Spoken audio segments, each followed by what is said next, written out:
This is an intermediate and advanced video about track usage in racing, and it will help you find over a second per lap. This is one of the most common explanations I have to make to my students, and I've coached over 3,000 drivers just on one-to-one coaching sessions. Most racing drivers and sim racers hear this: you have to use all the track. But even when they do it, there's a lot of lap time on the table because you're still not truly on the limit, and I will show you exactly why. This video gets more and more detailed, so make sure you watch it until the end if you want to apply this technique to the most advanced level. My name is Suelio Almeida, and I went from sim racing to becoming a radical North America champion, and now I'm an IMSA driver. And I hope you take something from this video and apply it in your driving right away. First, let's look at these three examples. On example A, we have a driver that clearly did not use all the track, and on examples B and C, we have drivers using all the track on corner exit.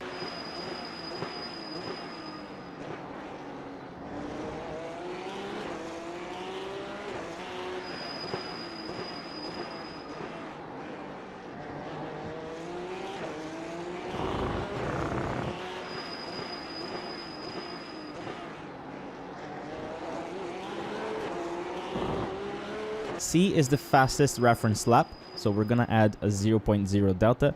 A is gonna be the second fastest, so here's a delta. And B, even though we're using more of the track than A, is the slowest example. Here's the delta. We're gonna get back to these examples, but before I have to explain you a few things. So remember this.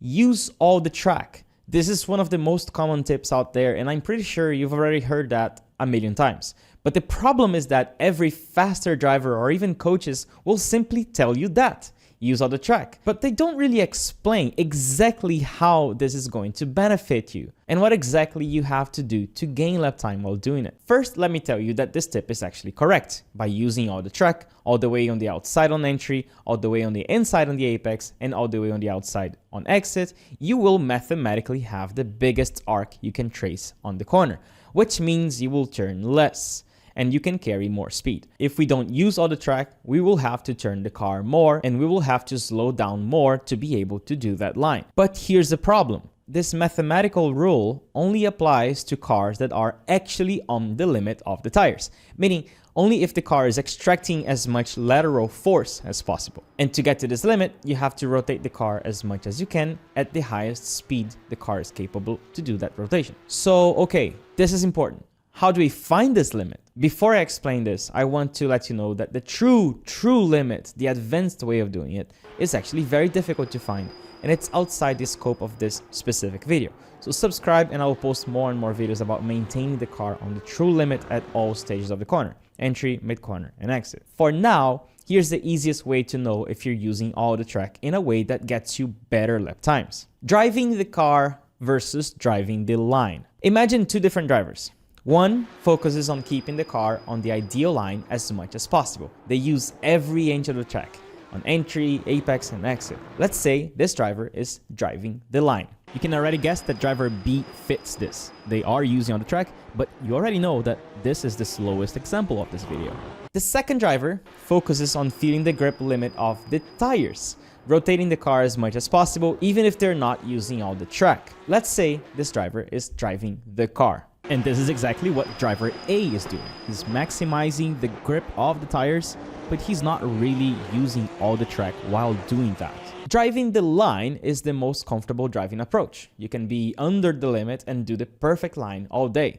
But here's the problem with it. It invites you to stay in your comfort zone. It might even trick you into thinking that you are on the limit and that you are carrying the right speed on that corner. Driving the car is always trying to reach the cornering grip limit. It's reaching out to that point where you know the car is on the verge of sliding too much.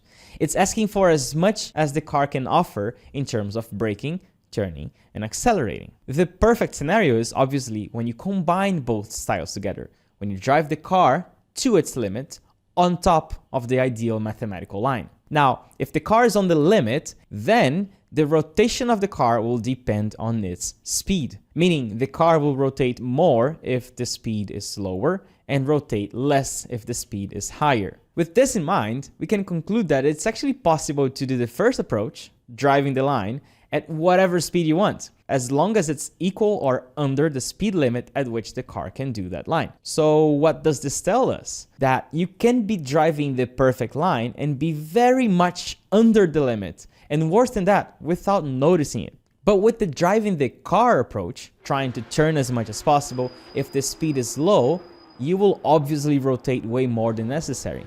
And more than that, you will quickly feel that you are under the limit on that corner, and that you can carry way more speed on the next lap. So with the driving the car approach, the rotation of the car is linked to the speed you're carrying into the corner. And this is actually great because it gives you real-time information about what the car can do in terms of rotation, depending on how much speed you decide to carry into the corner. So if you're someone that drives the car more than driving the line, you can actually get up to speed and find lap times more quickly than other drivers who may even have beautiful lines, but are not noticing that they're still under the limit. Now let's get back to the first three examples. In example A, the driver is driving the car.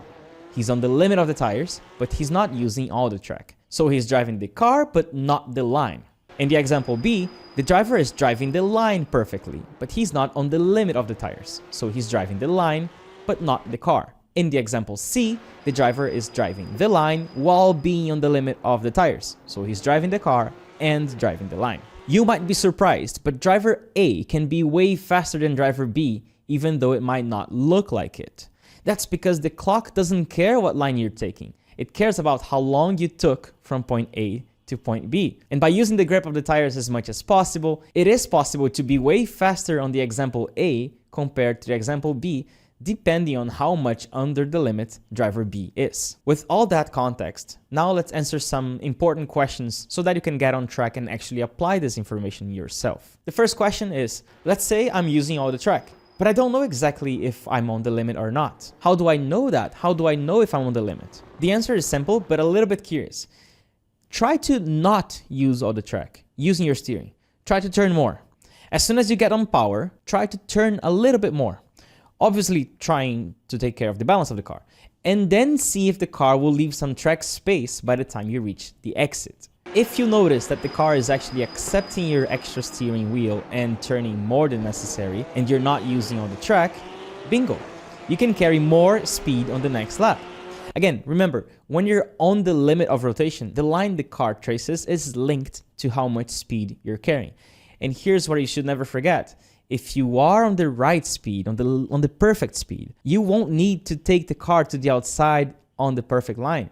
The car will take you to the outside on the perfect line. You will have no choice but to become a passenger of inertia, drifting wide to the outside and using every inch of the track because of physics, not because someone told you to. Don't try to artificially use all the track just because someone told you to use all the track. Try to feel and use the grip limit of the car and then find the right speed and line that the car will take you there. Now, by turning more, three things can happen.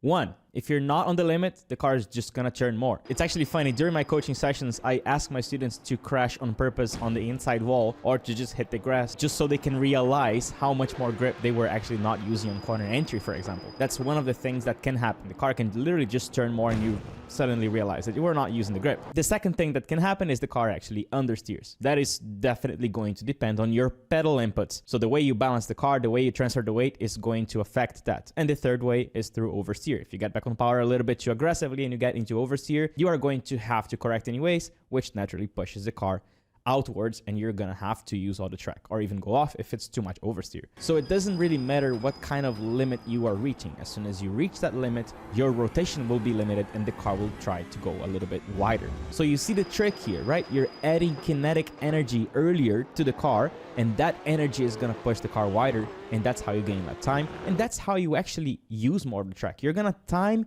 your throttle application in your corner entry lines, and that exit line is going to be a consequence, which is what I call the line of consequence. So you're not unwinding the steering on purpose, you're creating that extra kinetic energy that is going to take you where you want it to take you. For example, this is what happens if you turn in too early. Even if you carry exactly the same minimum speed, you are going to go off because your angle is off. And this is what happens if you turn in a little bit too late. You're over preparing, you're having to slow down a lot and doing a lot of the rotation on entry, and then your exit is too easy. So that brings us to the second question. If I do turn more the steering on exit and realize there is more grip on exit that I was not using before, What should I do next? In this case, you have a few options. The most basic and easier to understand is to just accelerate earlier. You will move your throttle application point back a little bit so you get more speed, and then you will finally have the non-choice of using on the track, and your lap times will improve. But it's not that simple, because your exit track usage does not depend only on the speed you're carrying. It also depends on the line you traced on corner entry. So you can change not only the throttle application point, but also how you will shape the line of the corner, whether you will do an early apex or a late apex. I have a whole video that covers this topic right here, so make sure you check it out after. When your exit is always on the limit, you can still adjust your line to change the exit speed and find the best compromise depending on the context of the corner. For example, doing a late apex before a long straight to maximize exit speed, or doing a super early apex if you have already another corner close to the exit of the first corner, which in this case, it's better to gain some time on corner entry instead. But again, that's a topic for another video. What I really love about motorsports is that so many things work together, combined, and whenever you change and learn one thing, you have to adapt a bunch of stuff to accommodate the new techniques. Because sometimes you learn something that you're super excited about applying, but you end up driving slower because everything else feels out of place and you get all overwhelmed and confused. I've created a free PDF guide called the Racing Technique Development Guide, where I show you exactly at what order you need to learn the driving techniques in a way that you can build one on top of the other in an efficient way that will make you reach a competitive level as quickly as possible. You can download it for free by creating a free account on my website, the Almeida Racing Academy. I also have a YouTube discount code for my best and most complete online course, the Motor Racing Checklist. We have over 7,500 drivers registered, including F1 engineers, real-life drivers of all sorts, top 1% sim racers, and beginners. You can see the discount link on the description of this video. I hope you enjoyed this video, and I will see you in the next one. See ya!